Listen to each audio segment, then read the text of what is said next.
RFI Convida. Adriana Brandão. A biografia Lula, de Fernando Moraes, está sendo lançada na França neste início de 2024, pouco mais de 2 anos depois de sua publicação no Brasil. Ao contrário da versão em português, a tradução francesa traz um subtítulo da luta sindical ao combate político e um prefácio assinado pelo ex-diretor do jornal Le Monde Diplomatique, Inácio Ramonet. Fernando Moraes não pôde vir à França para participar do lançamento e conversa com a gente agora à distância. Olá, Fernando Moraes. Boa tarde, Adriana. Obrigado pelo convite que você me faz, você e os demais companheiros aí da Rádio France Internacional. Qual é a sua expectativa em relação a esse lançamento aqui na França? Olha, eu acho que pela experiência que eu tenho, primeiro que eu dou sorte com a França, com os leitores franceses. Eu tenho 4 ou 5 livros diferentes publicados aí em diferentes editoras na França e são sempre muito bem recebidos, são sempre muito bem vendidos.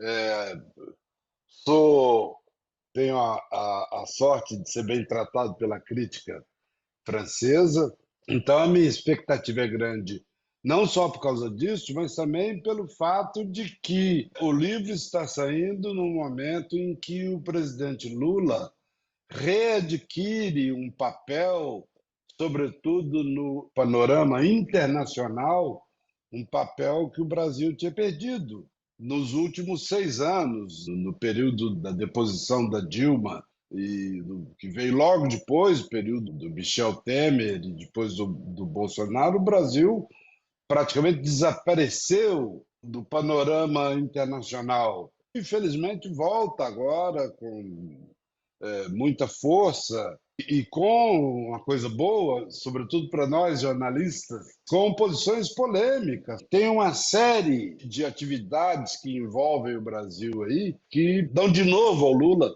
uma relevância internacional. E é interessante nesse momento, porque muita gente quer saber quem é esse Lula que foi preso, que primeiro que era um operário analfabeto, sem dedo, pobre, miserável, que não pôde se alfabetizar e que enfrenta greves, que vai para a cadeia, que junta milhões de pessoas em praça pública, se converte numa referência sindical internacional e vira presidente da República. De uma hora para outra, vira presidente da República. E aí deixa de ser presidente, elege a sua sucessora e aí vem um golpe de Estado. E com o lawfare botaram o Lula na cadeia. Acho que é uma época muito adequada, muito apropriada para que as pessoas possam conhecer o Lula. Fernando, você contou a história do Lula aí linear, né? Falou o Lula jovem, saiu do Nordeste, miserável. Você contou cronologicamente, mas no seu livro, justamente nesse primeiro volume, você começa desse final, do momento em que o juiz Sérgio Moro decide pela prisão do Lula. Por que você escolheu contar essa história pelo final? Teve gente no Brasil que te acusou de querer influenciar a campanha política eleitoral que estava começando no Brasil em 2021. Olha, eu acho que um dos privilégios de que eu desfrutei, 2 privilégios de que eu desfrutei ao escrever, nesse processo que eu estou de produzir a biografia do Lula, o primeiro é que eu não sou do PT. Isso me dá uma liberdade que muito pouca gente na esquerda teria.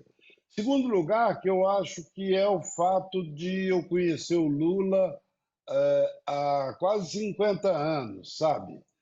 Muito, muito antes do Lula virar uma estrela do sindicalismo e uma estrela da política, eu conheci lá no ABC, na pré-história das greves. Na hora que eu decidi escrever, sentar para escrever, e a hora que decidimos os três, o editor, eu e o Lula, por uma questão de delicadeza, a gente comunicou a ele que não ia ser um, mas 2 volumes. É, eu cheguei à conclusão de que o melhor para o leitor, para traduzir para o leitor não só o personagem, mas a sua circunstância, ou seja, o Brasil, o que eu fiz? Eu peguei 2 momentos fundamentais da vida do Lula, que são as 2 prisões que ele sofreu. Uma numa democracia, entre aspas, mas mais democracia. Bolsonaro, você podia odiar ele, mas você tinha que reconhecer que ele foi escolhido pela população. Então, vivíamos, teoricamente, no regime democrático. E a outra prisão que eu testemunhei também. Eu tive o privilégio, se é que se pode chamar isso de privilégio, de ter testemunhado as 2 prisões do Lula em 2 momentos diferentes da vida política brasileira por 2 razões diferentes. Eu falei, eu não posso jogar isso fora, até como forma de construção editorial, digamos, não vou falar literária, porque as pessoas já começam a confundir literário com ficcional, mas eu achei que, sobretudo para um estrangeiro, você mostrar esses 2 retratos do mesmo personagem no mesmo país, em 2 momentos diferentes, vivendo 2 experiências igualmente dramáticas, eu achei que em vez de fazer uma biografia convencional, Luiz Inácio Lula da Silva nasceu com 3 quilinhos em Caeté, da Bahia, mamãe, não sei o quê, papai, papapá. Eu achei, olha, isso aqui é muito mais revelador e muito mais tentador, que é começar com o juiz assinando a prisão dele e ele decidindo, me entrega ou resisto? E resolvi fazer o livro como a prisão de agora, a prisão de 80 e começo o 2º volume com ele saindo da ressaca brutal da derrota, da primeira derrota, da humilhante derrota dele na primeira eleição que ele disputou, que era para governador do estado de São Paulo, para ele cair de novo, isso já no 2º volume, estou escrevendo aqui agora, para cair de novo o peixe na água, que é ele cair nos braços do povo na campanha pelas diretas já. Você diria que essas 2 prisões e essa derrota, essa primeira derrota, foram os momentos marcantes da história do Lula e que fizeram o Lula um dos maiores líderes progressistas da América Latina e do mundo, como escreve o Inácio Ramonet no prefácio da versão francesa do livro, que está sendo lançado agora? Eu acho que o Lula que se revela universalmente como líder sindical, como capaz de negociar com pessoas opostas, distantes, é fruto da primeira prisão. E eu, uma vez, numa das visitas que eu fiz ao Lula à prisão de Curitiba, agora, já no finzinho, quando semanas, meses talvez antes dele ser solto, eu saí e fui lá na vigília, que ficou permanentemente na porta da prisão durante os 580 dias em que ele esteve preso. Eu sempre que ia visitá-lo, saía, ia tomar um café, fumar um charuto na vigília lá em frente, e alguém me perguntou, uma das lideranças, não sei se do MST, me perguntou qual a sua impressão, você que conhece o Lula há tanto tempo, qual a sua impressão dele aqui? E eu disse uma coisa que eu acho que a verdade, o tempo, a história está confirmando, que eu disse o seguinte, eu acho que o Lula que vai sair dessa prisão é infinitamente melhor do que o Lula que entrou para a prisão. E olha, eu estou vendo isso agora no governo. Então, preocupações, por exemplo, com a questão da soberania nacional, preocupações, uma coisa incrível, porque ele começou, ele leu ali o que não leu a vida inteira. A concepção que ele tinha, um pouco intuitivamente, a respeito de diversos problemas da humanidade, ele passou a ter com consistência. Então, a questão do escravismo no Brasil. Minorias, o Lula voltou um sujeito, ele que antes, como todo homem brasileiro, e sobretudo dessa geração, nós somos da mesma geração, nós temos a mesma idade, é muito machista. É muito machista e muito pouco, sobretudo o pessoal mais à esquerda, e muito voltado, muito pouco voltado para questões que são consideradas superficiais, identitárias demais, como a salvação da natureza e tal. Ele saiu de lá com munição para entrar nessa trincheira como um ativista, como um militante. Você é próximo do Lula há 50 anos, amigo do Lula, você é assumidamente de esquerda, você é jornalista e reivindica a escrita jornalística objetiva. Como é que você fez com essa grande amizade? Você teve acesso a fontes que ninguém nunca teve sobre o Lula. Como é que você fez para manter, para fazer um texto objetivo e, inclusive, responder às críticas de que você poderia ser tendencioso? Olha, no dia que finalmente, porque eu estou tentando escrever a biografia do Lula, Tem mais de 10 anos.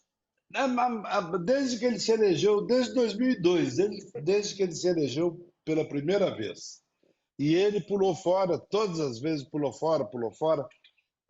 Quando finalmente ele deixou a presidência e a gente se entendeu num jantar com o editor, com a representante britânica da editora, eu disse para ele, estava tudo certo e tal, e eu disse para ele, presidente, tem uma questão que é melhor a gente resolver agora do que para evitar problemas depois. Ele falou, o que é? Ele disse, o senhor não vai ler os originais do livro. O senhor vai receber o livro na hora que ele estiver impresso e que a população estiver lendo.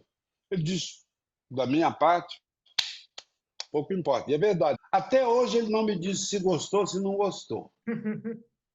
Ele nunca, em nenhum momento, ele me pediu que deixasse de falar ou que tratasse assim ou assado tal tema ou tal pessoa.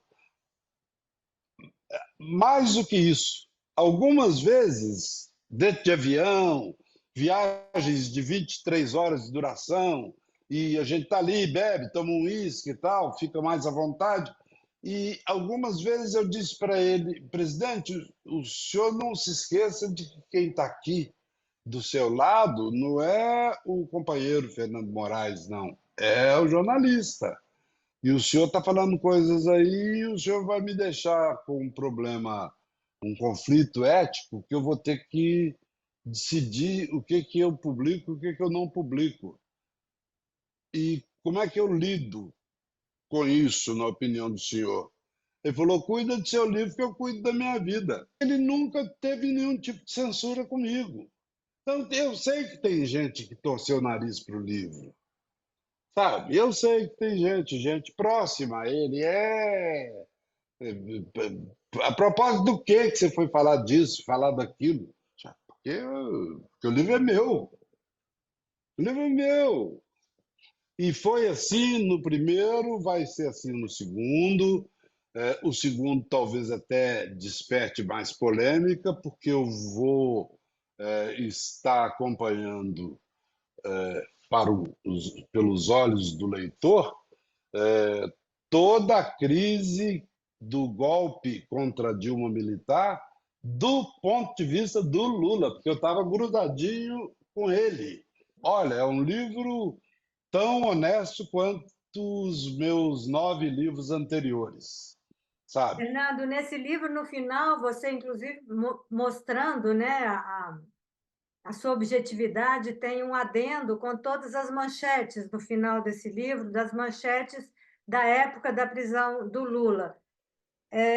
Quando você me deu uma entrevista aqui em 2015, você me disse que a imprensa brasileira era vagabunda e partidária. Ela continua sendo vagabunda e partidária, a imprensa brasileira? Piorou, piorou, viu? Piorou e eu talvez tenha perdido um pouco de uma visão um pouco naif, um pouco ingênua. Eu hoje estou convencido de que a imprensa em qualquer lugar do planeta, aí em Paris, em Pyongyang, em Havana, em Washington ou em São Paulo, a imprensa está a serviço dos interesses e da ideologia de quem paga as contas no final do mês. Então, fora isso, é ilusão, ilusão, é bobagem. Você não vai pretender que a Rede Globo me convide para ir lá falar mal da família Marinho. E isso vale para 6 famílias que dominam a mídia no Brasil, que controlam os meios de comunicação no Brasil. São 6 famílias. Esse adendo que eu coloco no final do livro, que me parece extremamente importante, sobretudo para leitor estrangeiro. Porque se você, Adriana, contar num jantar, numa reunião, o conteúdo desse adendo, as pessoas não vão acreditar. Não, um estrangeiro que viva num país democrático, civilizado, não acredita. Então, o que eu fiz? Em vez de eu próprio fazer o levantamento, ou pedir ao Lula, ou pedir assessoria do Lula, eu contratei uma universidade pública do Rio de Janeiro que faz isso profissionalmente para quem pedir. É uma coisa, não tem interpretação, não tem opinião, é medição. Isso já é história com H maiúsculo, já não é mais uma história contada por alguém. Hoje já se sabe que no Brasil houve uma conspiração envolvendo parte do Judiciário, parte do Ministério Público, quase a totalidade da imprensa, parte da Polícia Federal e parte expressiva do Parlamento. Se juntaram, degolaram a Dilma e puseram o Lula na cadeia. Mas não adiantou. Não adiantou. Hoje em dia, alguém se pergunta, nós jornalistas nos perguntamos, internet é bom ou é mal? Num caso como esse, você percebe que, se não fosse a internet, esse escândalo do golpe brasileiro não teria sido resolvido. Foi um hacker que desenterrou o golpe. Então, eu agradeço muito, eu espero realmente te ver em breve aqui em Paris. E sucesso, hein? Muito Esperando o obrigado. volume 2. Muito obrigado.